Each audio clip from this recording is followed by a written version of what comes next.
Hari Om. Hari Om.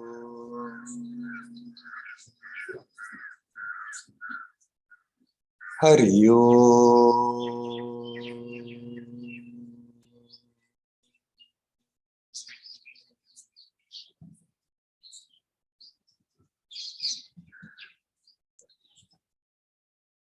Hello, my friends. We just had an enormous tropical thunderstorm, but fortunately it's over and it seems we are fine here. But I had to remove the installation where I had it and now quickly put it back.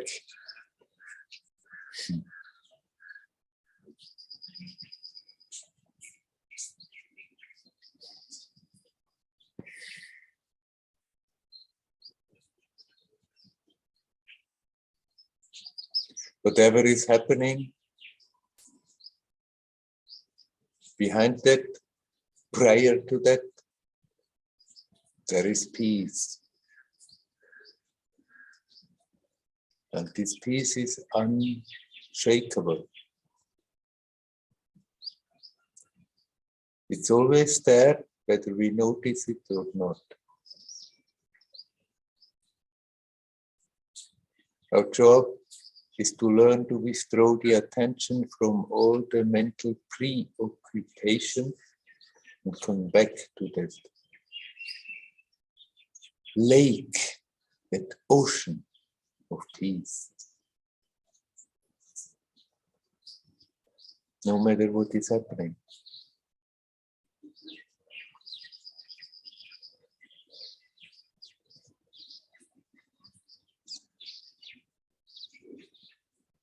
Now Mariano asked me, can I give a tip how to keep the attention more focused in the day-to-day life?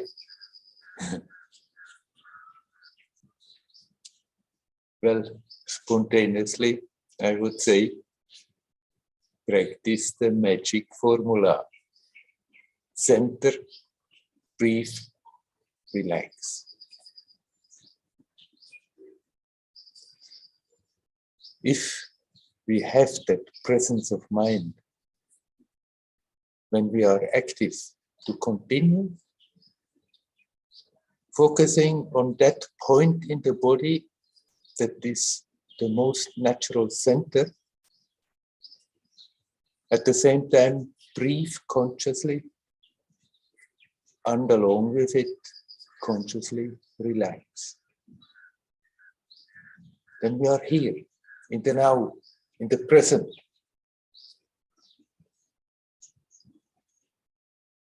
And especially the relaxing helps us to step out of the current of time and to be in the timelessness of the now.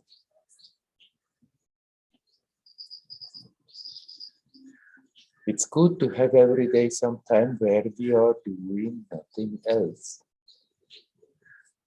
To come back to that consciously.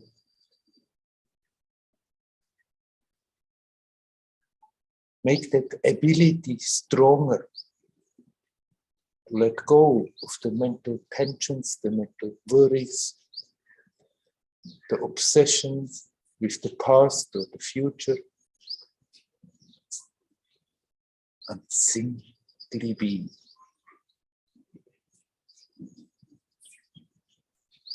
Naturally, relaxed.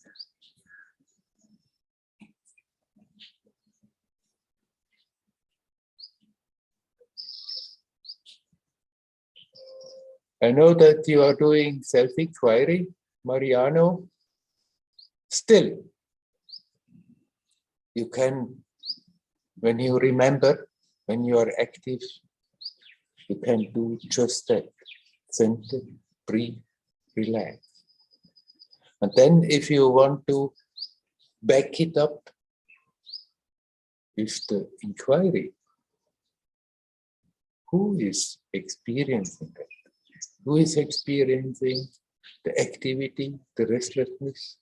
who is experiencing the change, the peacefulness? What is it? You can do so. Or you can do your inquiry when you are sitting for meditation. And you can just stay with that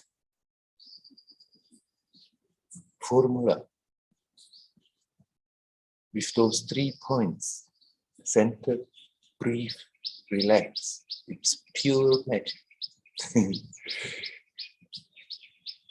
Even if we are in a really tense situation, if somehow the memory comes back and we have the courage and the presence of mind to really sincerely do that, then the whole flavor of the situation is changing. Whatever has seemed to be overwhelming, whatever has seemed to be threatening, loses its power. And you become aware, here, now. That sense of presence is totally unaffected. Nothing can hurt it. Nothing can threaten that. Center, breathe, relax. It's pure magic.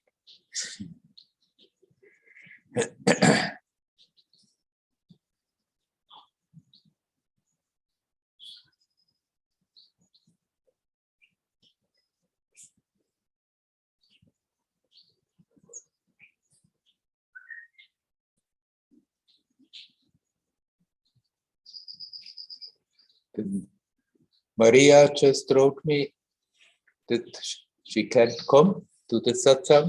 She's doing that breathing exercise that she has learned, and it's breathing through the mouth, I think strongly. And whether I can say something about it.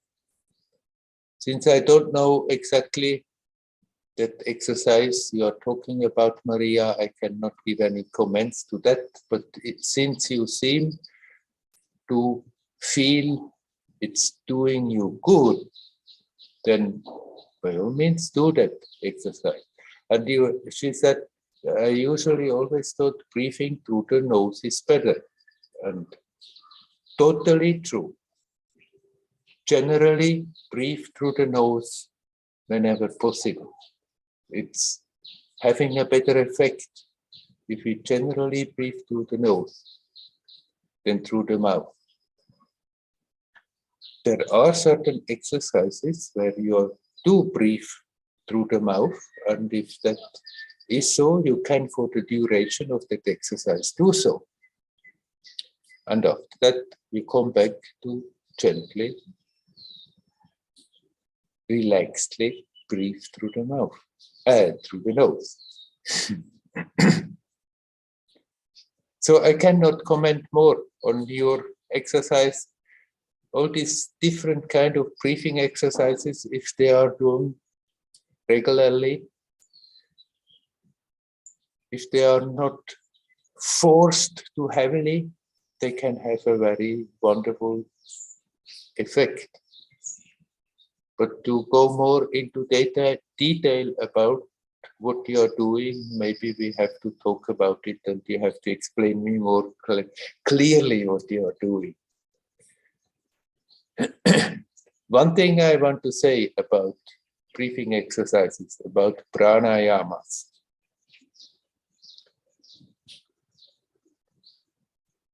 Best is to do them, at least in the beginning, to do them with somebody who has a lot of experience with it and can guide you.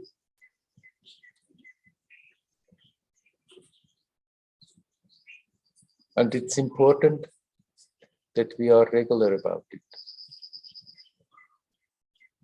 When somebody starts breathing exercises, then the whole system is being stressed by it.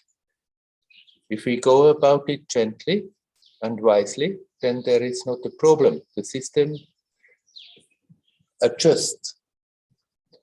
And if we have done breathing exercises for some time, and then we stop, then the system again has to adjust. Then it's again a stress for the system not to have the daily dose of that breathing exercise.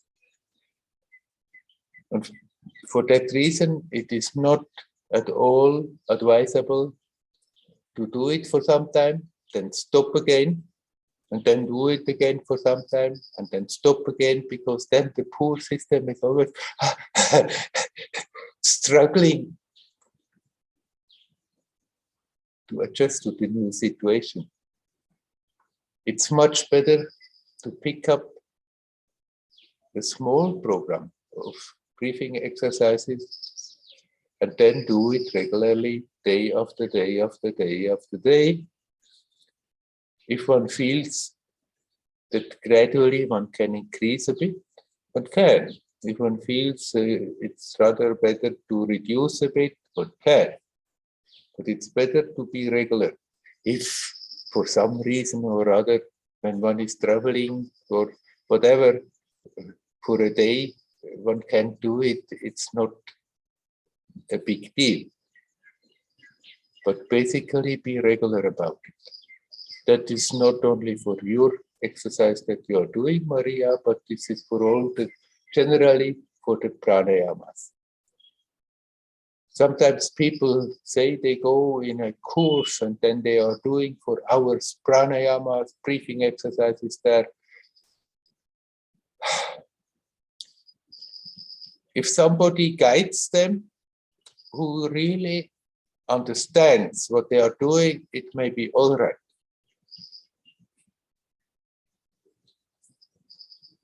But as a rule of thumb, I would recommend anyone who wants to go into that to really start gently, be regular, and then if they feel that's the right thing to do, if they have the proper guidance, until they can feel for themselves clearly what is good and what is not good, they can also gradually increase it, but be regular about it. If ever, then one comes to the conclusion, now I have done enough. That's not what I want to do anymore. Then I simply would also reduce gradually and then stop. But not just stop and start and stop. Whenever the mind goes this way, oh no, it's not good for me, stop. And then the mind goes the other way, oh, it's good for me, and then start again. There's not much benefit in it, and it can be rather harmful for the system, for the psychophysical system. If breathing exercises are done properly, they can be an enormous help. But also, it needs a special mind for that. If one likes to do that, then it's fine. If one doesn't like, it's better. That's just a chapter one doesn't touch. And then, apart from those exercises, if that breathing is becoming a part of the sadhana, then I would recommend to more and more and more breathe consciously. Not doing exercises. Okay, there is that exercise time, and then the rest of the time, breathe consciously. Without controlling, but automatically. If people start to breathe consciously, they will start to breathe deeper and slower. And if we consciously relax on top of that, this helps us enormously to just stay in the present. I know it's just one approach. It's a very powerful, efficient approach. And those who feel drawn to that direction, I can only recommend it. But it's not the only way to go about it.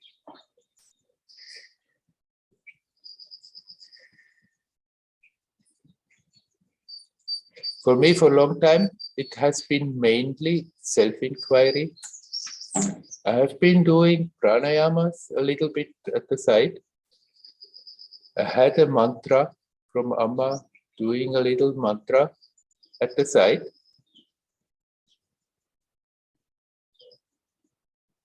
And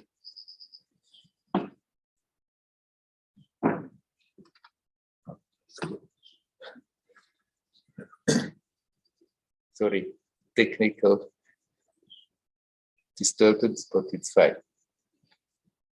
And mainly in the center was the self-inquiry. And at a certain time, this shifted that the yogic aspect became the most important and the other two aspects were at the side coming along. And from there, it has developed itself to all kinds of programs with breathing exercises, but more and more that the awareness of the breath has just become natural, and it has been enormously helpful. When you consciously breathe, you are now. And all we need to do is then not to get totally fixed on that level of the air flowing in and out of the body, but relax. And the attention, the perception will gradually get subtler and subtler. And you become aware. With breathing, you are doing much more than just pumping air into the lung and pumping it out.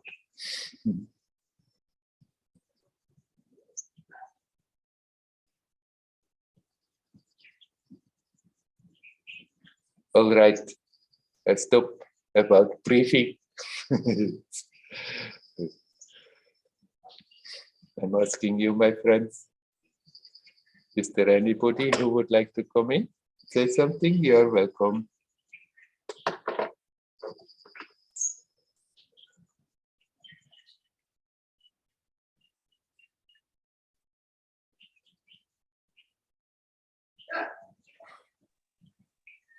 Hello, Werner. Hello, Dayal. I want to ask you about Buddhist approach for meditation. In theory, there's three types of approach for meditation. One of them, anatta. Anatta means no I, no personality, emptiness, and it's understandable for me. It's similar the way of Ramana Maharshi, just looking for the source and see there is no personality, and it's really a great experience. I have a little bit short experience where it's no personality, it's not emptiness, it's fullness of joy, happiness, and freedom. Yeah. Then second approach is anicca. Anicca means watching that the body is always changing on the level of atoms. Means only vibrations inside of the body, nothing solid. And this approach not very clear to me, because usually when I do Vipassana, I just focus on sensations, and it's give me, the mind is not so active. When I do sensations, mind is relaxed, and I'm satisfied that I'm not thinking so much. But there's a deeper way of working with it. I'm not really clear about it, but I understand that if I'm really focused on my body, then I will feel only vibrations, only energy, and it will give new experience of myself. So I'm not a solid, I'm not the body.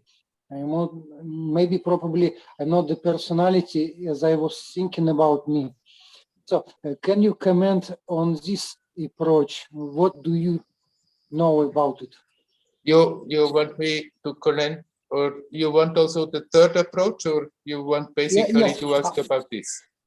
Actually, third approach also I would like to talk about it, but it's even less clearly for me. Third approach, they speak about dukkha. Dukkha means suffering, and suffering always, whenever you is in the body, you will always suffering. There is no happiness in this body.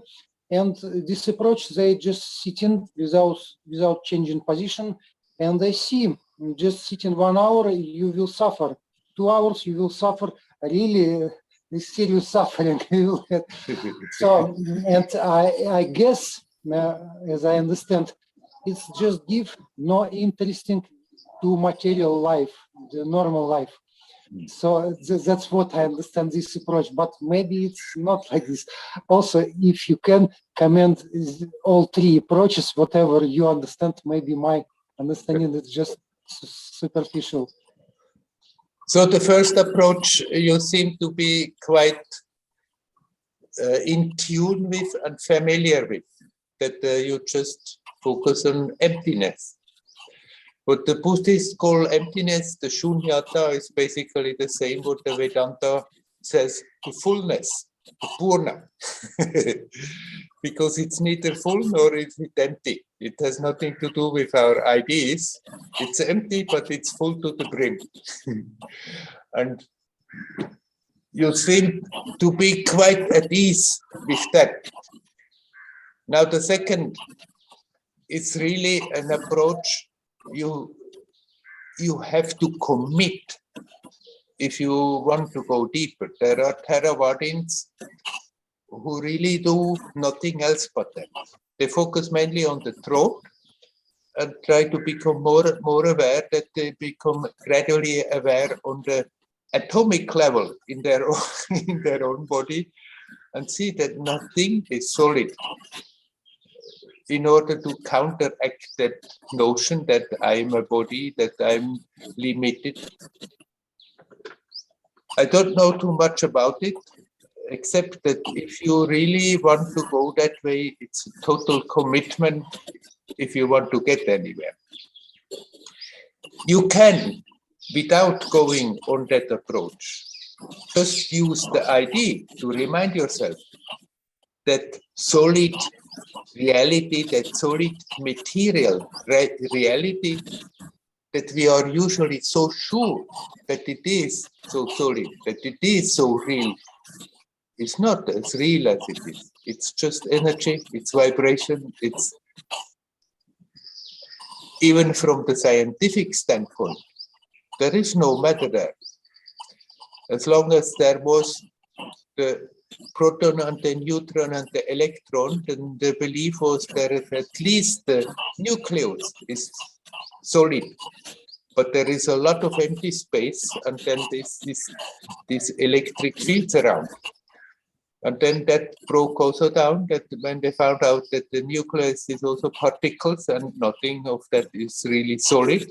On top of that, they could observe that these particles, they pop in and out of existence, observable existence, until the last rest of solid matter was also scientifically gone. Just to remind yourself can be helpful, but you don't need to choose that as your approach and try to go for that, because if you really want to get somewhere there, they focus and focus and focus and focus on the body, most of the time on a point in the body, often in the throat, and try to become more and more and more aware, subtler and subtler, smaller and smaller, until they are capable of being aware of the atoms. In order to just, from their direct experience, lose that ingrained conditioning that all this is so solidly real. I recommend you that you still mainly hold on to that pureness, fullness, emptiness, as you have been doing it. And then you do your vipassana, use the body sensations to connect with the present and relax, let go. And the third approach about the dukkha, the suffering. Yes, Buddha said as the first noble truth, life is suffering. And for most of the people, it's most of the time what it is. But then he said, why is it so? It's because of Krishna, because of greed.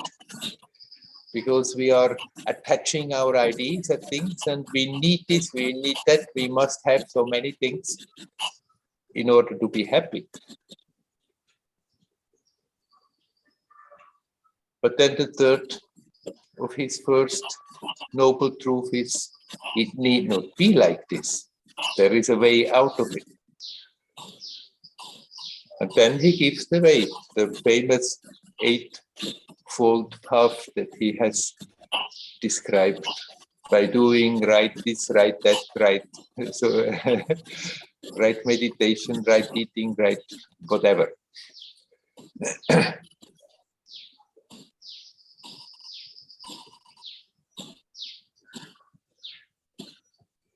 You can just do that as a main meditation. Just focus on that. It's all suffering. But always remember it, as long as we are attached, as long as we hook our attention to things and think we need them in order to be complete.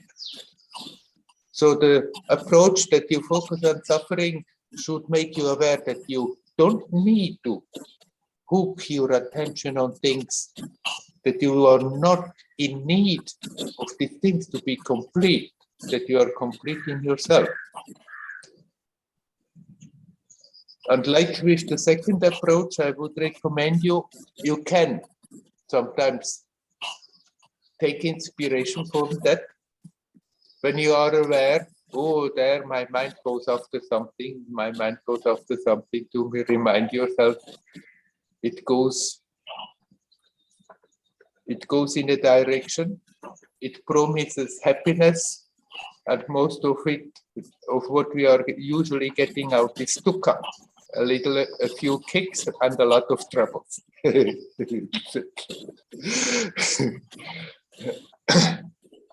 Now you said when they sit for 1 hour and then it's painful. So there is that dukkha, they sit for 2 hours and it's getting more painful. Of course, if somebody wants to do that, they can do so. To just sit and sit and sit, and even if it's painful, not move, and learn to go with the intensity of the pain deeper. But it's not for many people that I would recommend that approach. One has to have a very special mind to really go for that. So rather, as I said, like for the second approach, you draw whatever inspiration you can find from that teaching, that basically, if you are not alert, being attached to the things of this world is sooner or later always leading to suffering. And it's good to detach. And then come back to your natural approach that you have now cultivated for years. You can always add little other aspects to it, but keep that basic approach the same. And then you can draw from here inspiration, from there inspiration, and add it in your practice. But basically you are at ease with how you are going about. So don't let the mind wander and think maybe there would be a better approach than that. Because the approaches are not better or worse. It depends how we are doing that. If we are sincerely going on a certain way, then this way is the good way. Yes, understand, Werner. Thank you. Yes. You're welcome. Shall we leave it at this? Yes, I will think about it Yeah. and practice it. Thank you. Hari Very Om. good. Hari Om. Hari Om.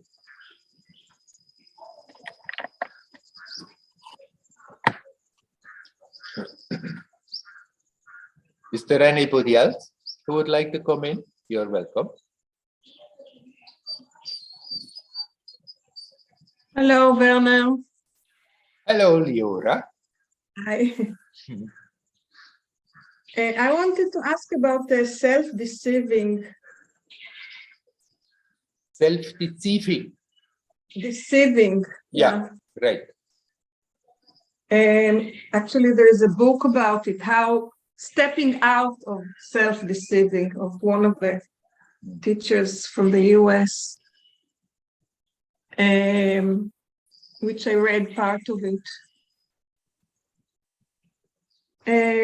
Specifically, it became like a bigger question for me after we found out the results of the elections in Israel from Tuesday. It's been like 4 days or so since. Yeah. Very close, actually, to the memorial day of the murder of Yitzhak Rabin, was like 25 years ago when he was murdered in Tel Aviv. He was the prime minister, and it was a big shock for many, many Israelis. And some of us really keep it as a, big pain and Yeah. So not keep it, but not hold it even. It's there. It's part of our history. It was a big shock. So are the results of the last elections, which were not really such a surprise, but still very scary. So it's like a continuation of the whole last period in the world altogether, in all aspects, I would say. And I just wonder, how I watch, I try not to speak too much about it with other people. Recently, I've been trying to do less speaking altogether, but still.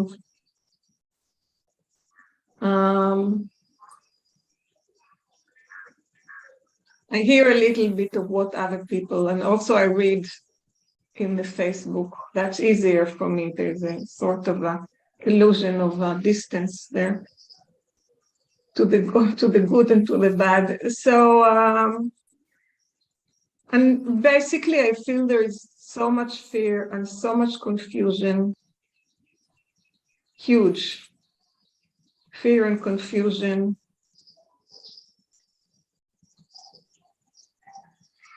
And I feel that there is a great risk also for myself, of course, to fall into self-deceiving, because also speaking with a friend yesterday, and she said, no, it's fine. I mean, it's okay. I did this to them, I did that, and I went to eat in a restaurant, and it's,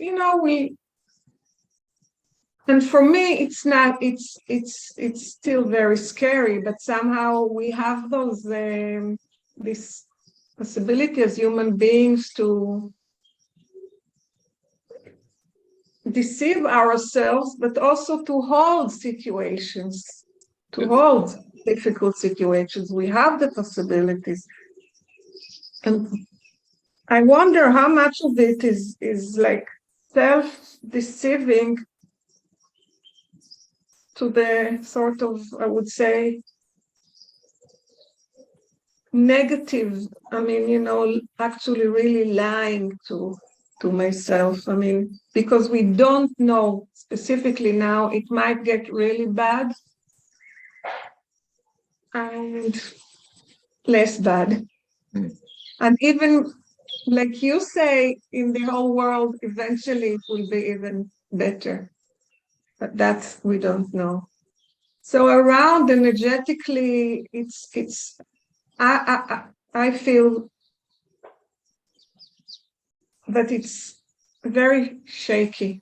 Some of it is probably a projection, and some of it is somehow when people tell me I'm not afraid, also, I don't believe them. Really. Mm. But that's, I mean, it's unfair to say, but that's how, you know, there's, in the way I see it, there's no way not to fear the near future. Yeah, fear is there, tremendous. It has been also very much supported in the last years that people get more afraid, and then the tides have turned a bit and people get a bit complacent and try to play as if everything was fine. And those who look a bit deeper and see other connections, they are more afraid, seeing where it can lead. But no matter where your information comes from, how much you understand what's going on, when fear comes, then there is no point in denying that there is fear. Okay, fear may come up, but then you look at that fear and you look at yourself, and you talked about self-deceiving. As long as we hold on to that belief that I'm a limited little person separate from the whole rest of existence, we are deceiving ourselves. That is the basic level of deception. Of course, after that, there are levels and levels where we can go on deceiving ourselves more or less. But if we want to deal with that fear, we have to look at that first deception and see, hey, come on, this person is just a role I'm playing in this theater. And this theater may turn this way, that way. It may have unpleasant chapters in store, but we are here to learn, to grow, to be capable of playing a role as a person, knowing that this is not what I am. I'm prior to that. The belief that I am this person is the first and basic self-deception. So if we want to get rid of the other deceptions, it's better to attack the primary deception. Yeah. And otherwise, I'm not going into the story that what's going on. That's not the place. No. I can just encourage you again. We are in a transition on this level. And it may get worse, but then it's necessary to get worse in order to finally turn and something very beautiful can grow out of it. But this is on the relative level. You are complete in yourself. Nothing that is going to happen on this level in this world can really hurt your being. In the mind, we can get hurt. Emotionally, we can get hurt. But if we see, then the hurt comes. We see the hurt goes, and we are aware. But behind that, there is something that is absolutely not vulnerable to any of this. Connect with that. Be in touch with that. And then see the primary deception. That me, I'm a person, I'm limited, and I'm separate, and all the others are out there. And then I'm fearing for them because they don't see what's happening and they are being led into a bad place. On the relative level, if somebody is open to listen to you, then you can talk to them. But try not to make them more afraid, but help them also to see that there is a place in them that cannot be hurt, no matter what crazy things they are trying to pull.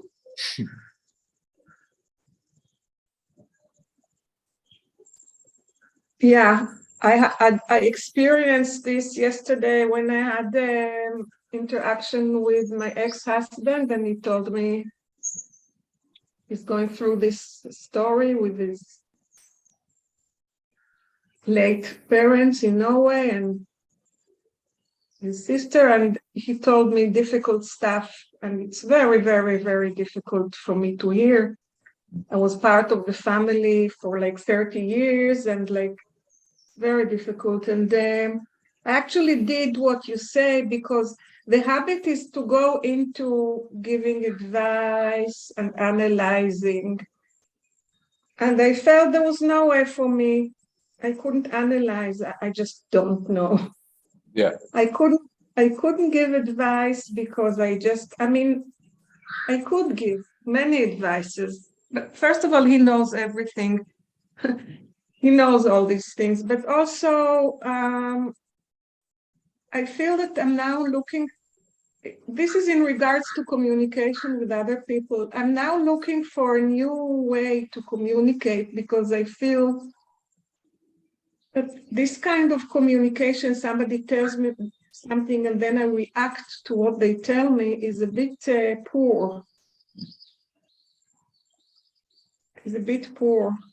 Because my reactions will never actually meet the real need of the person who is in trouble, in pain. Yeah.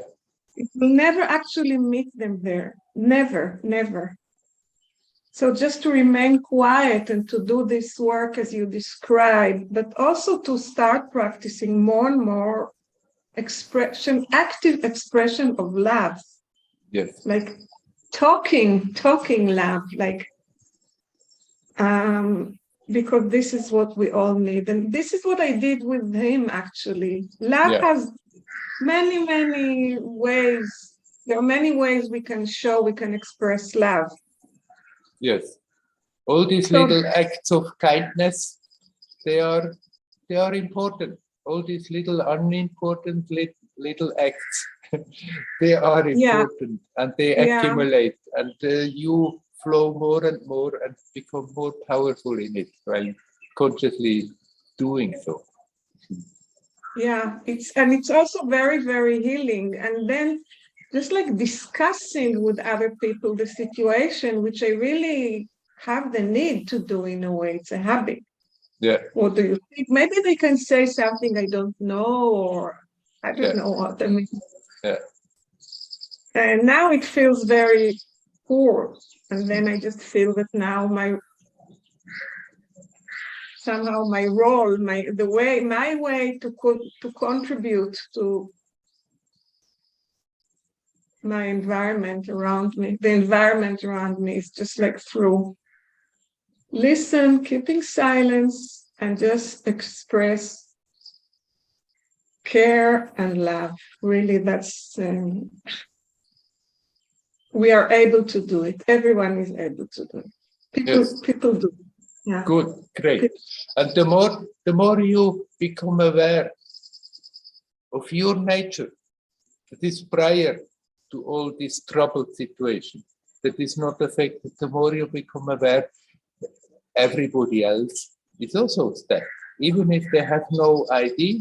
But if that awareness grows, then naturally your action also will be, or even if you don't do anything, just your presence will be more powerful to bring something good in the situation.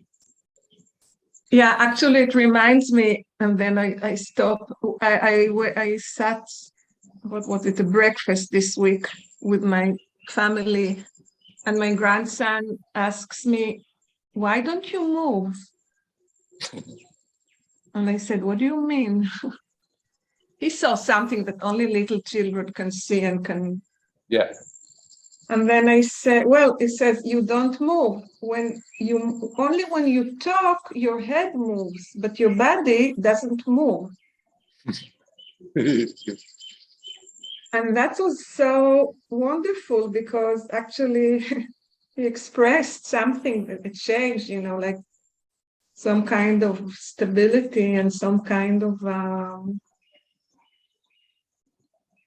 yeah, like this, the intense, the energy that is like that in the agitated situations you become more a pole of immovable presence. That's very good. and you can do that. Yeah. And the little It boy caught up to that. Very good. They were very sweet. Yeah. Yeah. Good. Okay. Great. Thank you. Go on like this. This is good. Yeah, Don't think that you are obliged to talk and talk and talk and talk. Be strong. Be silent. Be powerful. Yeah. Okay. Hari Om. Hari Om. Yeah. Hari Om. Hari Om.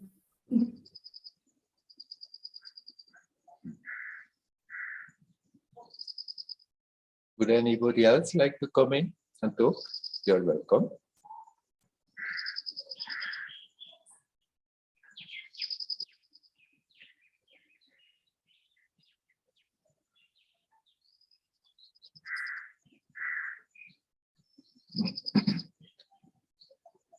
We are all the same essence. This same essence expresses itself in so many different ways. And in spite of being the same, essentially, the way we express it, that wonderful, unexplainable reality is very different from one to another. And some people's role is it to be very active, to do a lot of things, to try to go out and shake up people, maybe. And others is not to do much. But it doesn't really matter whether one is more on that side or on that side. There are a lot of shades in between.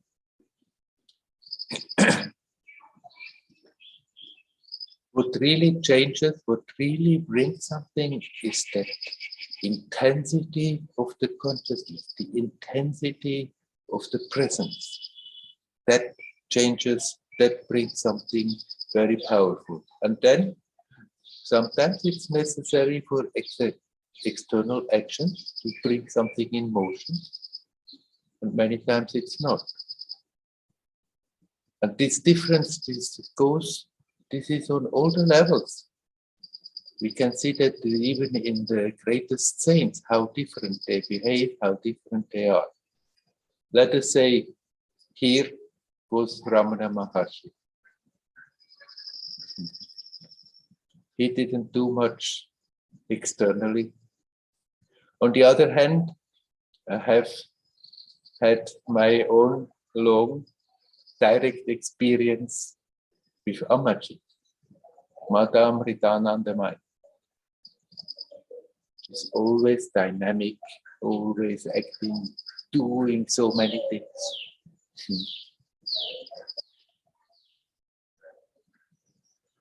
You can say, if you look at these two great saints, they are so extremely different. What they are doing in the world is extremely different, but actually it's not. It's only the superficial appearance, the role they are playing.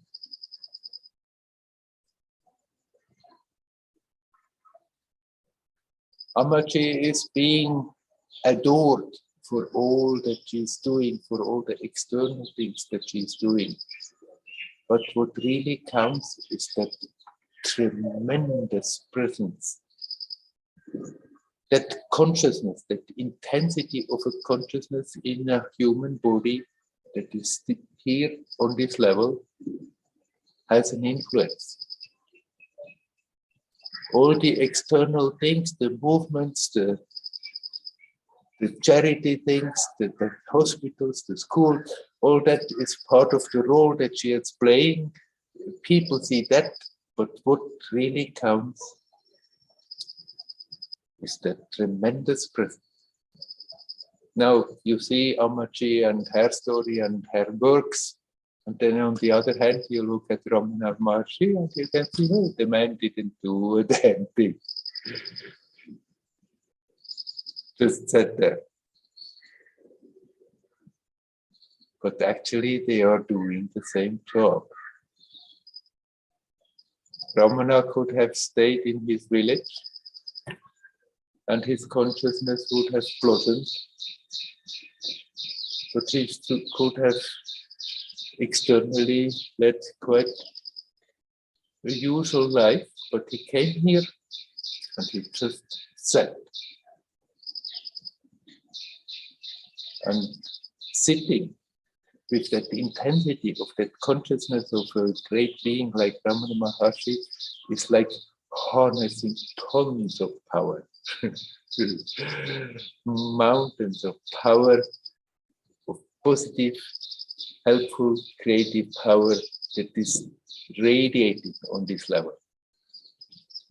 So although externally they look very different, they're doing the same job.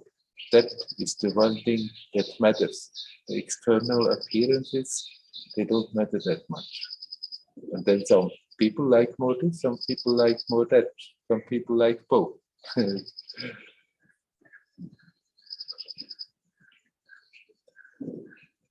I mean, Ramana, he taught many things to many people.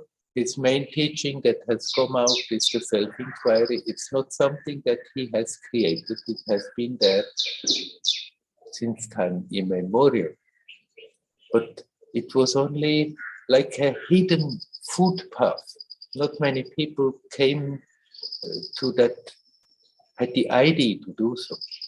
It was like a little hidden footpath, and he, with his intensity that he had manifested, has made out of that little footpath a highway, has opened it up and brought it into the consciousness of the people on this level. And even now, 70 years after he has passed away physically, he's still inspiring people all around the world with all that intensity that he brought with. Externally, he didn't do anything. He just sat there.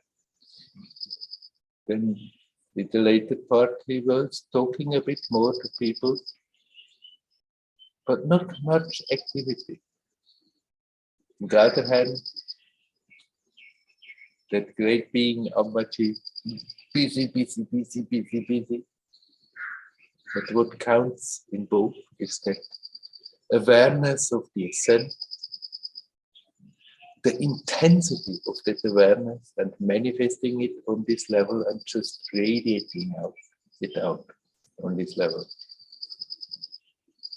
And so it's also with everybody else. Even for us, even if we are not these top great Mahatmas, we are still essentially the same. And for some, it's natural, it's what they have to do. They are active and do many things, and it's exactly what they should do and have to do, and it's the good thing. And for others, they don't do much. And it's exactly what they should do and what they have to do. More often is it also that there is a period of a lot of activity, and gradually it calms down. Like Fiora tells, less and less she feels like involving herself into things that were previous just normal, natural to jump in and involve herself. And it's becoming more natural just to be.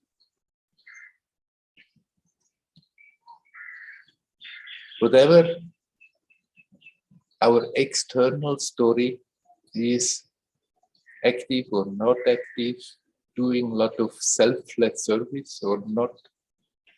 What counts is that intensity with which we are here now. How much we are capable of withdrawing the attention from that basic self-delusion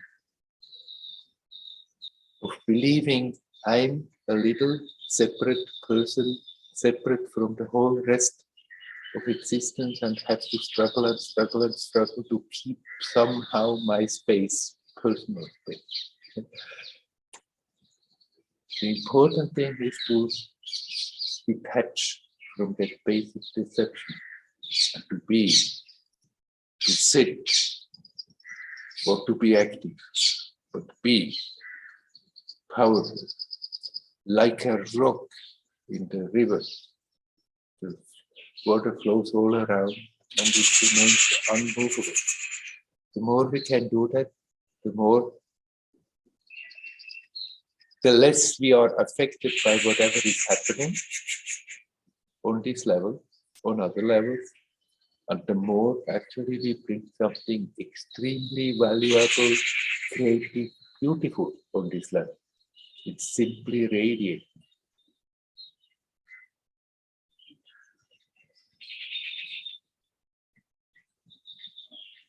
Okay, my friends. I'm asking again. Is there anyone who would like to come and talk? You are welcome to come in.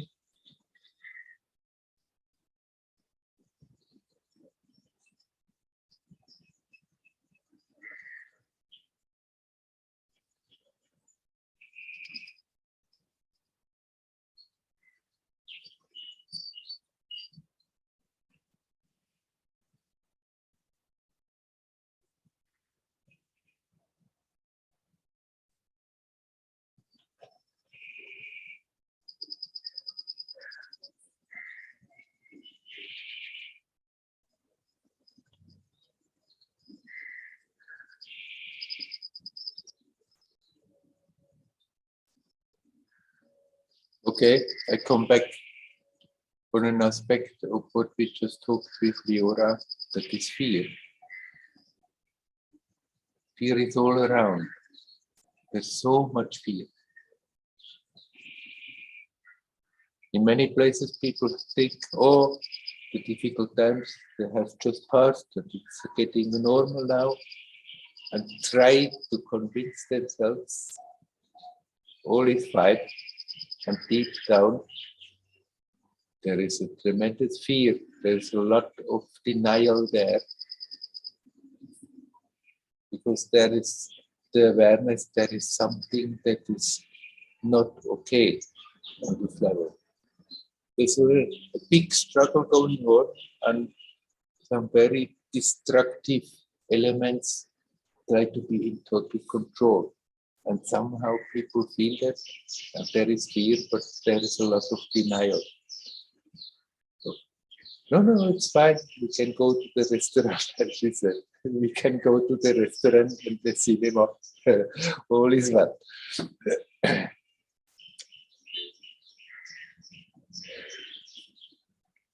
Fear is bound to come. But let us not be a victim of fear. If we become a victim of fear, we are feeding that emotion. After all, fear is an emotion. It's a reaction that comes, that is triggered by circumstances that are there, or circumstances that we are expecting. Sometimes also just circumstances that we are remembering. Fear comes. It's an emotion. And like every emotion, if we see it as an emotion, observe what it is doing right now to the experience, physically and energetically, emotionally and intellectually,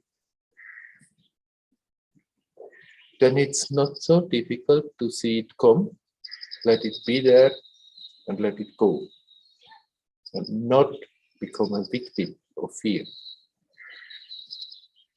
But if we somehow pick it up and start to feed our energy into it, then it's getting bigger and bigger and bigger. Out of just the normal fear, it becomes a real terror. And once one is in that victim role and feeds the fear more, and it's getting more and more terrorizing the experience, then the more powerfully we are just simply being manipulated, and we suffer, and it becomes a real hell to simply exist. It need not be so, no matter what's going on in the world. We can see that emotion, which starts out as an emotion, as just a little wave, riding on the life force, riding on prana. And if we deal with it like this and see it, when it comes, it's there a moment, it goes, it doesn't leave a trace. It doesn't create the terror, it doesn't create the hellish existence.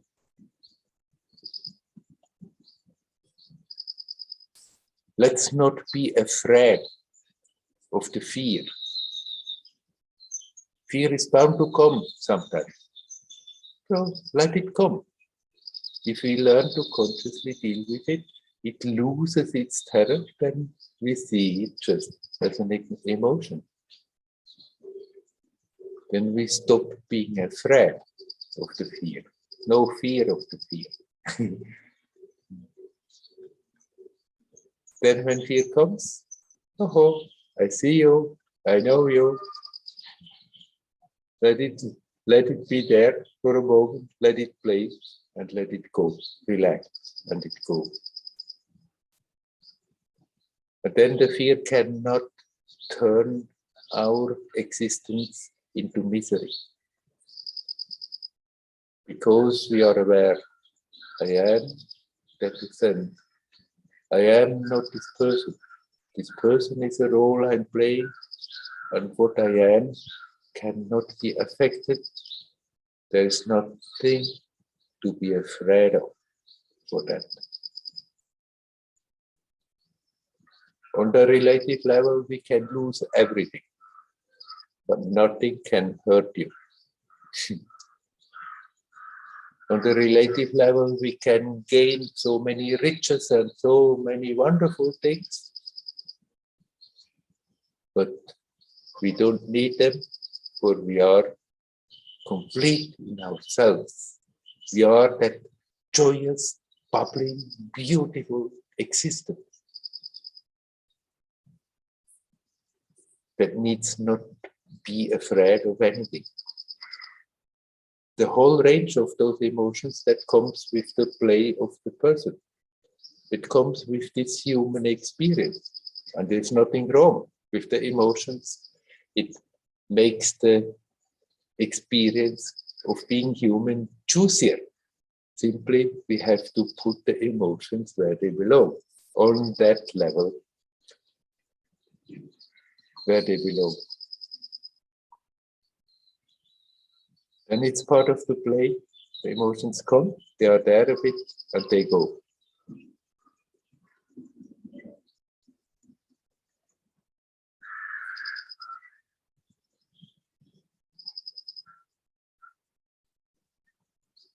But you are prior to that. Let the emotions make the human experience a bit juicier. Nothing wrong with that. Let them come. Let them go. Even those emotions which we think are not good emotions, as long as we are not nourishing them, as long as we are not hooking into them and making them bigger, they are fine. They come, they are there a moment, they go, they don't leave a trace.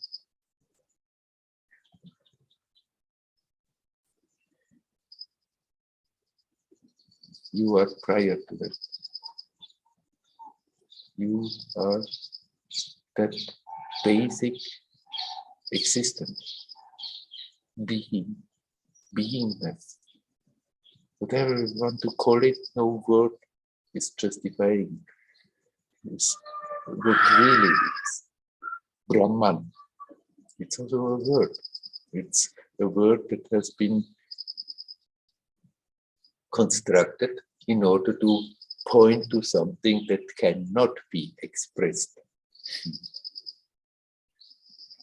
Tattvam asi, you are that.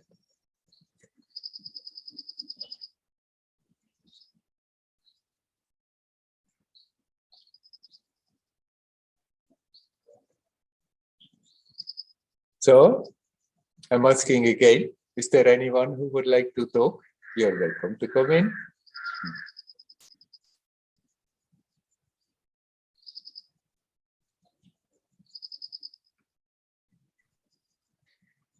So I have a question about fear. Because fear is not only an emotion, it's like a tool, actually. It became a tool, or it has been always, how to manage life in all aspects. So behind so many decisions we take in life, actually there is fear, which is already an idea or an object. It's not so much more than an emotion. It's still just an emotion. It's just an emotion that has been so cleverly implanted and used as a tool. You can use emotions as tools, and you can use them with very negative, destructive intents. But basically, it's an emotion. Okay. And the more we become aware, then the more we can deal with those implanted fears and other things by seeing them, hey, it's just emotions, and if I'm not more buying into it, then the tool loses its power. It cannot more do anything. Yeah, because there's actually no need to go in these inner conversations, and sometimes with somebody about things we do or we choose to not do, just like remain as you described, because it can develop into a whole conversation and trying to persuade each other. Why is it important to do so and so, or why is it good to do so and not so? Like when I sold my apartment and decided to not buy another apartment and just like use the money for the rest of the life I have, there are so many reactions from people about it, because at least in Israel, it's not very common to do it. And it doesn't considered as a safe thing to do in respect of economics, like. But actually nobody knows. But anyway, I did find myself actually discussing, reacting. And then now when you spoke about it so clearly, yeah, it's a good point, that the way you describe it actually, and as you say, so many emotions the same, when it's love or not love or whatever, it stands behind so many actions we take or don't take. Right. And actually the way you describe it is like simple to live, really. Of course it is. It's only our mind that makes it complicated. And Yeah, of course, we have a complicated past. We were brought up in a society where we are brought up with the belief that we have to be complicated in order to be normal. And then we hold on to all those conditionings, and our life usually is very complicated. But if we stop and have a good look at it and see what's going on, then whatever used to be so complicated becomes very simple. Yeah.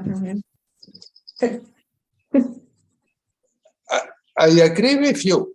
Fear and other emotions also can be used as tools, but it's still an emotion that is being used. And if we see through it, then we stop being victims of that weapon that is used against against us. Right. Absolutely.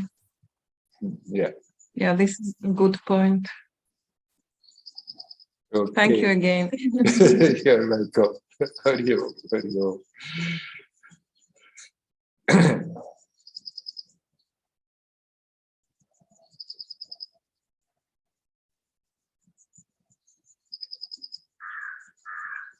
Is there anybody else who would like to say something? You're welcome. Hello, Werner. It's Shreya. Hello, Shreya. I'm on my phone today. I've been out walking. I'd just maybe like to hear a little bit more about the love and having more love towards others when we communicate with them. Yeah, I think generally, I don't know, you try and have a feeling of presence when you communicate with people, but different people bring out different aspects, I think. At work, I find, you know, I can be like a lot more mental, and then it depends on your relationship in so many, I think we layer so many things on top of the different relationships that we have. And yeah, maybe you can say something about coming from having more love in our dealings with people and our communications. Right. It depends what we mean with love. Just now I have been talking about emotions. And there is that emotion called love. And like all the other emotions, they come, they go. They are not stable. There's no point in artificially producing that emotion when we are communicating with people, and when it comes then to hold on to and keep that emotion alive. Emotions by nature, they come, they go, they change all the time. So it's not that we have to try to artificially fabricate that emotion love more and more and more when we are with people. Now there is something else that is not an emotion. It's simply that awareness that we are not separate, that we are connected. And the clearer that awareness is, the more naturally the expressions are in such a way that they are harmonious, that they help that awareness of being connected. And that is the real love. It's not something that comes and goes, simply we are more or less aware of it. So no need of trying to emotionally being more loving. Let it come and go. It springs up so naturally in many situations that the emotion love is there. But with others, in other situations, it may not spring up so naturally. But then, no, let it be. Don't think to be loving that you have to have that emotion. You just connect with yourself. The more you are capable of doing so, the more are you aware, becoming aware that that being opposite you is also essentially the same. We are not separate. And the more that awareness is there, the more naturally whatever comes out of you is harmonious and is interpreted as being loving and kind and whatever. Whether that emotion, love, is very present or not present at that moment is not so important.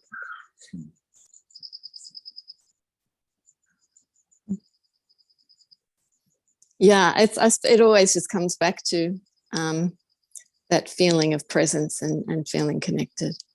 Yes. And how to maintain that in different circumstances. what keeps that real love away is that holding on to that feeling that I am separate. And the more we let that go, the more that natural awareness is there. It's all connected. Even people that superficially we don't necessarily like very much, you're still feeling that connection. Your expression to that person may be different than to another person that is on the superficial level, also more harmonious with you. But at the same time, even with persons that are not so much to our liking, you feel more and more that you are just not separate.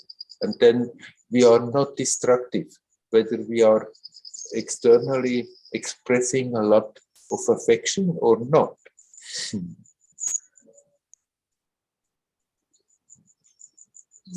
Comes back to center, breathe, relax. Center, breathe, relax is a good way to become aware of this. It's the tool. Right. Yeah, I think there's a lot of letting go. This relaxing, when we remember to just relax, there is a lot of letting go that happens, like these mental constructs that you have going on in your head will help to release when you relax. And so that's I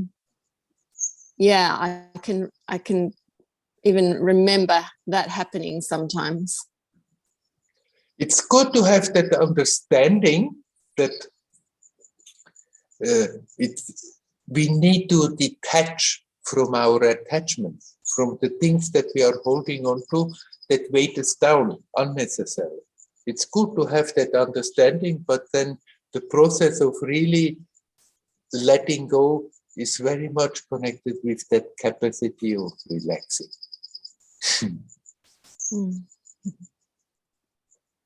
Okay, thank you. My battery is very low. I'm going to drop out. But thank you. That was good to hear that. Thank you. You're welcome. Hari Om. Hari Om. Hari Om. Hari Om. Hello, Ben. Hello, Werner. Hello, everyone. Just reflecting on the discussion you're having and just wondering how much, when we do have relationships or people in our lives that we live with that maybe trigger these not so loving emotions, this irritation, this frustration, how much can we use that as a practice to relax and I guess grow into our ability to be at ease with what is? And to which extent could we just choose not to be around those people? And how to know when we escape or when or actually it's our right and our choice to just make our life more pleasant as we would think of now. Right. We have to be honest with ourselves. And that should be natural. It should simply be there. But as we have grown up in a world where there is so much dishonesty, we have learned to be dishonest with ourselves also, without being aware of it. And somehow we have to consciously open up to that, to really be honest with ourselves. And the more we are that, the more we know the answer to your question. There's not a magic trick to know that answer, but it's a deep feeling that comes out of yourself that now I don't really need to do so. I can very well go around that. There is no point, that doesn't bring anything, these continuous confrontations. And many times it may be totally right to say, no, it's good to stick it out as a practice to learn to accept that the situation is as it is, people are as they are, and they trample a bit on my nerves, and then it's a good exercise not to react to it and be more accepting of what is. So one has to figure out for oneself, and that clarity becomes by consciously open up to honesty. It should be natural, but because we have covered up that natural ability, it's like we have to learn it anew. And we learn it by consciously reminding ourselves. Now, just be really honest. Let me not tell myself stories in order to justify my actions, but be just honest. And by consciously opening up to that again and again, it becomes more and more natural to just be honest. Yeah. And then we learn that ability that we had when we were little children, to simply do what we think is right, without always questioning and thinking, is it good, is it bad, is it good, is it bad? So it's about taking every opportunity to practice this honesty, this checking in. Yes, right. Yeah. And to tell ourselves, now let me be honest with myself, not tell story. Right. Yes. Good. So we're sharpening our honesty and our alignment with what is. And yes, deep down, everybody actually always knows whether it's going left or right. yeah. But then in our mind, we have learned not to listen to that, and even if we hear that we keep on telling stories to justify doing the exact opposite. Right.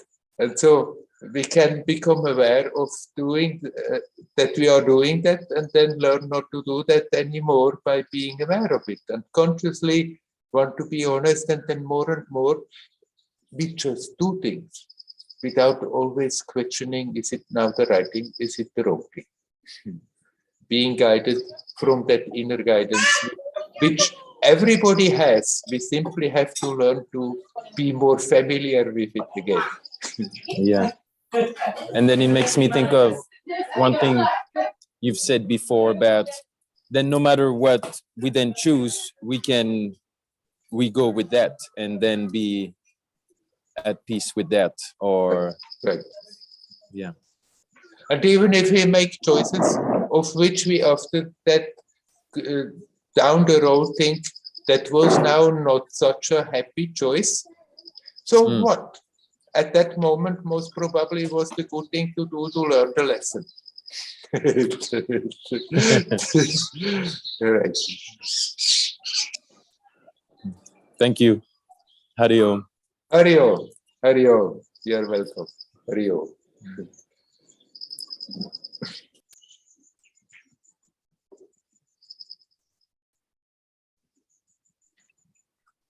I see somebody. Hello, Shreya. Come back. You're welcome. Yeah, just a related question. What's your understanding of compassion? Compassion. I think it's related to this love, having compassion for others. Right. I know the Buddhists are very big on this, having compassion for others. Right. And I don't know, sometimes it's described differently. And yes. I wonder what you would say. Compassion is a word that is often very misunderstood. That many people feel that they are very compassionate when they see somebody suffer, and then they feel very miserable about it, and then they suffer also with them. And then they think that's compassion, to be very emotional about the pain of others.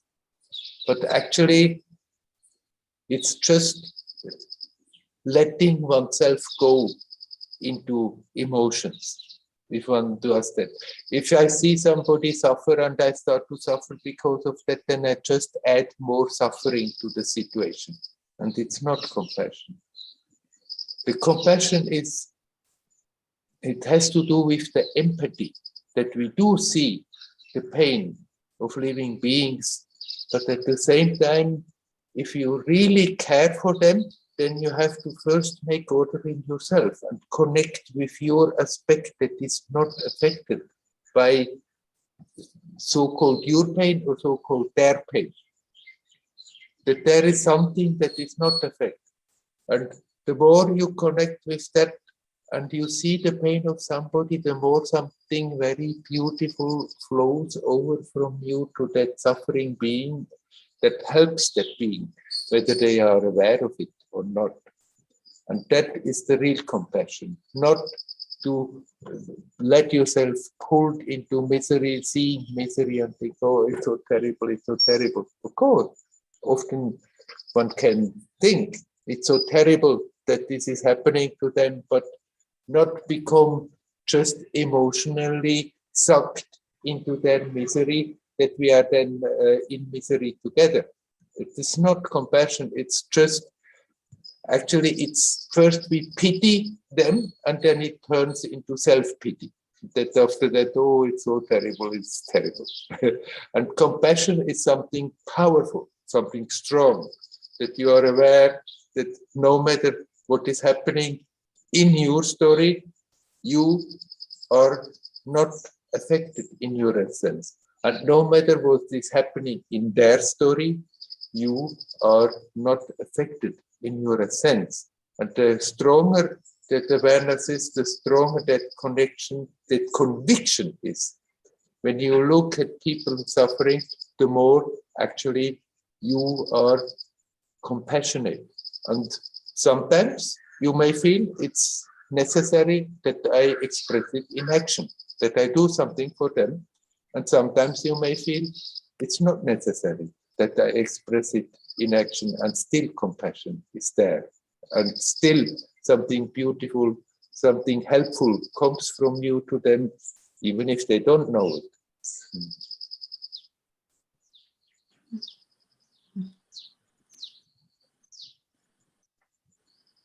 Compassion is not an emotional weakness that pulls us into misery. Compassion is strength that connects you with your true nature, and you radiate it to those people who suffer, who are not aware that actually they also are essentially invulnerable.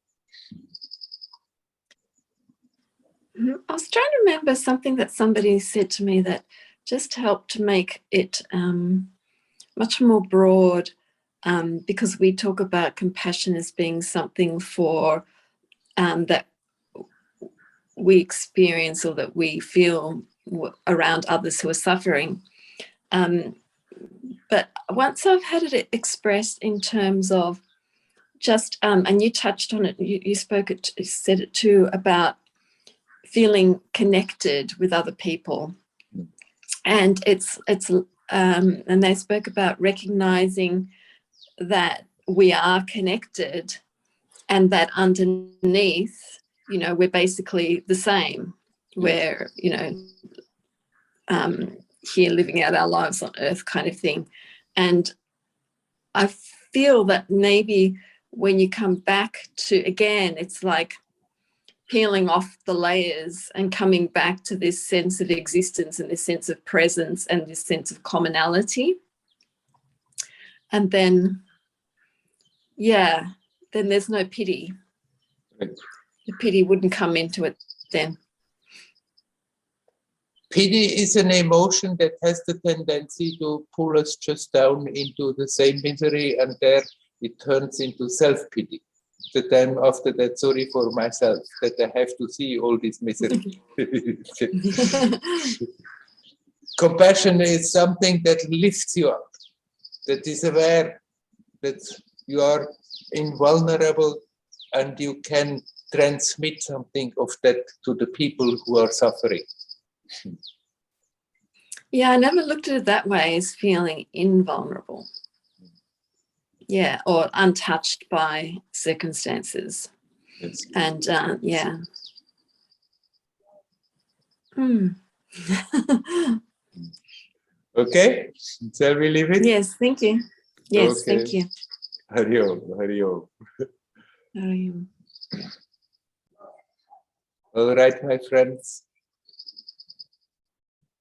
I think we have covered enough ground for today to chew on sometimes, to help us to come back to our essential nature. Let's leave the satsang with this for today. Hari Om, Hari Om, Hari Om.